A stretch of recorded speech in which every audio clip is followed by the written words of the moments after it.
Okay, so what I've done here is created hopefully a helpful visual for you. This relates to the material on page 12 of chapter 7, 12 in the top part of chapter 13. So if you want to follow along in that section, that would be great. Also, I would, once you kind of get a feel for this, you probably want to look at the examples there that they have in example 7-7. So hopefully this is helpful to you. And so just like in the book, it talks about a 3-step process. What I've done here is created this, I don't know what you want to call it, matrix or something like that. And you've got your 4 corners here of the matrix. You know, first of all, if you have, let's say you sell one capital asset during the year, and it's let's say in my example it's a long-term capital asset. Well, obviously you would just be looking at this long-term capital gain here. You wouldn't be dealing with this netting process. You only have this netting process occur when you have multiple transactions of various types of capital assets that are short-term, long-term. Some are capital gains, some are capital losses. So, you know, only when you have that situation are you going to be doing this netting process. If you just have, let's say, 2 assets or 3 assets that you sell and they're all capital gains, you know, obviously you're just going to sum the total of the gains, and it's going to be either a long-term capital gain, or if they're all short-term, it's going to be short-term capital gain. Same for, you know, long-term capital losses, short-term capital losses. If they're all in the same category, even if it's multiple transactions, then, you know, you don't have to go through this netting process. You just simply figure out the character of the capital gain, long-term or short-term, and act accordingly. So anyway, when it gets complicated, you've got several capital assets you've sold during the year. Only then are you going to have this netting process. So hopefully you get that. All right, so let's say you have sold multiple capital assets, and they have multiple character. Some long-term, some short-term, some capital gain, some capital loss. Here's where you're going to get into this netting process.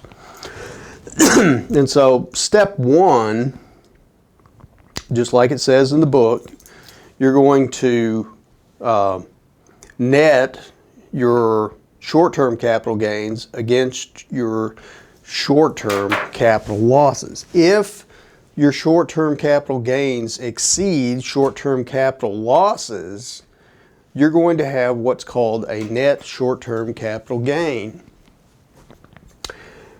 If short-term capital losses exceed short-term capital gains, excuse me, there's a typo, an error. What you're going to have is a net short-term capital loss. Okay? Now, going to step 2, if you've got long-term capital gains that exceed long-term capital losses, you're going to have what's called a net long-term capital gain. If you have long-term capital losses that exceed long-term capital gains, you're going to have a net long-term capital loss. Okay. All right, so you've done step 1, step 2. If after step 2 you have net long-term capital gains and net short-term capital gains, you stop. In the same manner, if you have net long-term capital losses and net short-term capital losses, you stop. So if you have gains or losses on the same side, you stop this netting process. You don't go to step 3. Let's look at what happens if you have a net short-term capital gain and a net long-term capital gain. What happens then? Well, what happens then is you simply stop the netting process. Your net short-term capital gain is going to be taxed as ordinary income. Here, if you have a long-term capital gain, net long-term capital gain, that net long-term capital gain is equal to net capital gain and is taxed at a preferential rate of either 0% if you would have been taxed on that capital gain at a 10 or 15% rate, marginal rate, but for this preferential rate. If you would have been taxed on this capital gain at a marginal rate of 39.6, but for this preferential rate, you're going to pay 20% capital gain.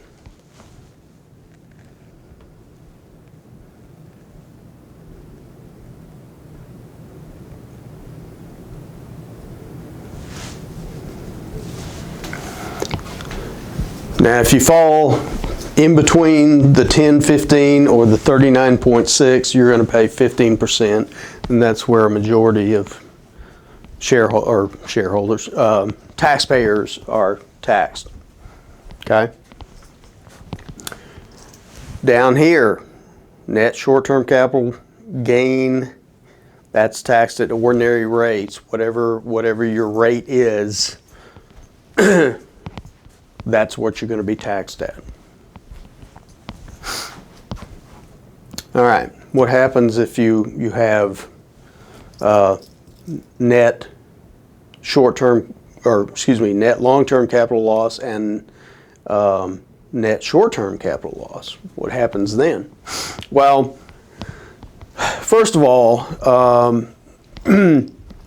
going forward, these capital losses keep their character as either short-term or long-term.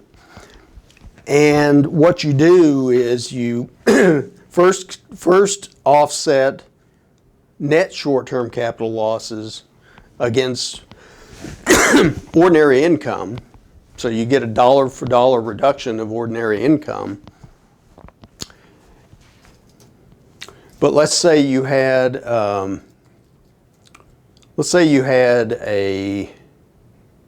$1,500 net short-term capital loss, and you've got a $10,000 net long-term capital loss.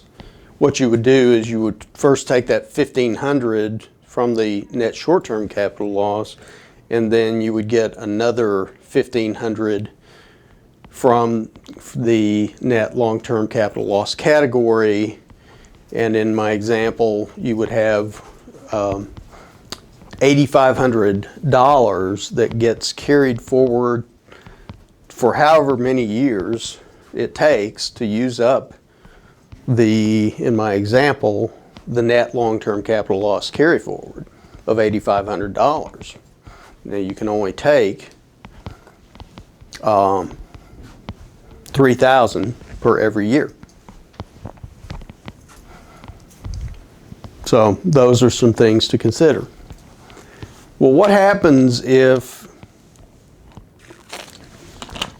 you have a situation where you've got a net long-term capital gain here and a net short-term capital loss here, or you have a net short-term capital gain and a net long-term capital loss. Well, in that case, what you do is let's start up here. You would compare your net, and this is step 3, you would compare your net long-term capital gain in this instance with your net short-term capital loss, and if the net long-term capital gain is greater than the net short-term capital loss, that's considered net capital gain, and again, it's taxed at preferential rates that we talked about. If net long-term capital gain is less, or let's put another way, if net short-term capital loss is greater than net long-term capital gain, you have a net capital loss, which is short-term, and again, you get to offset this net capital loss short-term $3,000 against ordinary income with the excess carried forward indefinitely. Okay, let's go over here. Let's say you have a net long-term capital loss and net short-term capital gain. You're going to compare, and if net short-term capital gain is greater than your net long-term capital loss, you're going to have a net capital gain short-term, and again, that's going to be taxed as ordinary income.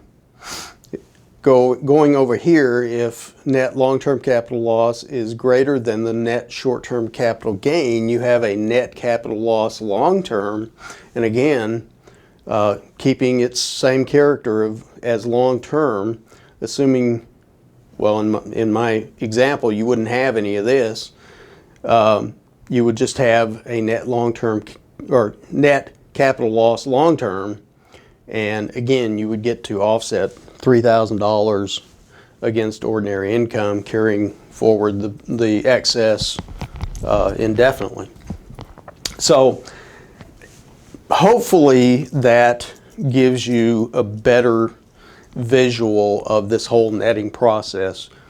I like to say that this visual is copyrighted and is used with my permission. I don't know if that's necessarily true, but I've never seen any visual like this, so it's just an epiphany that came to me one day, and I just kind of wrote it out and kind of owned it since. But it seems to have helped students in the past kind of visualize how this netting process works. The other thing you need, and this will be the last thing, that you need to consider in this is, well, what if some of my capital assets that I sell are personal use assets? Does it get included in this netting process? And the answer is maybe yes, maybe no. If you sell a personal use asset for a gain, depending on its character, long-term, short-term, yes, it gets included as either a long-term capital gain or short-term capital gain, depending on the holding period.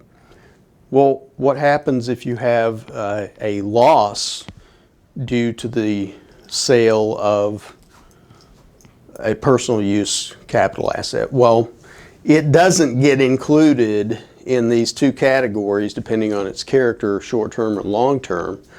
So the answer is yes, if you have a gain from the sale of a personal use capital asset, you have to include it in this process. If it's sold at a loss, you do not include it in this netting process. So I think there's a problem with that issue that I've assigned, so make sure when it comes up that you will have the knowledge now, hopefully, to weed that out and not count it in this netting process.